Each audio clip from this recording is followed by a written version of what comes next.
এই নাও বেটা জুস, তোমার ইচ্ছা পূরণ হয়েছে। আরে তরমুজের ভিতর থেকে কিভাবে বোতল বের হলো, এটা কিভাবে সম্ভব? আরে তরমুজের ভেতরে আবার রাস্তা নেই তো? আরে হ্যাঁ, চলো চলো দেখি। আরে তরমুজের ভিতর তো কোনো রাস্তা নেই, তাহলে এই বোতল কিভাবে আসলো? আরে এটা আবার কোনো জাদুই তরমুজ না তো? হা হা হা, এটা তরমুজের কামাল না, এটা এই বাবার কামাল। বল বেটা কি লাগবে? আরে ভাই আর ভাই, এটা তো কামাল করে দিয়া। আরে বাবা, আমাকে একটা সোনার ডিম পাড়া মুরগি দাও। সোনার ডিম পাড়া মুরগি, ওকে দিতাছি। আরে এবার আমি সোনার ডিম পাড়া মুরগি কোথা থেকে নিয়ে দেব? বাবা এত দেরি লাগতেছে কেন? এই তো আসতেছে বেটা। এই নাও তোমার মুরগির বাচ্চা। আরে বাবা, এটা তো মুরগির বাচ্চা, এ বাচ্চা সোনার ডিম কিভাবে দিবে? আরে বেকুব, এ বাচ্চা যখন বড় হবে তখন সোনার ডিম দিবে। বলো বেটা, তোমার কি ইচ্ছা? আরে ভাই আর ভাই, এ তরমুজ তো ভাগ্য বদল করে দেয়। তো আমি একটি বড় জিনিস চাইবো। আরে বাবা, আমার বড় একটি গাড়ি চাই। ব্যাস শুধু এটুকুই, আমি এখনই তোমার গাড়ি এনে দিচ্ছি।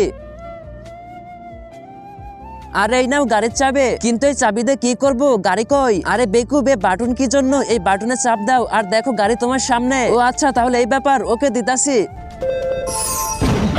আরে এত বড় গাড়ি! আরে ভাই আর ভাই, আমার তো ভাগ্য পরিবর্তন হয়ে গেল। আরে বাবা, আমার তো এমনই একটা জাদুই তরমুজ লাগবে। আরে বেটার, আজকে টাইম শেষ। আজকে তো শুধু টেইলার দেখানো হলো, কালকে তো এর থেকে আর অনেক বড় বড় জিনিস দেখানো হবে।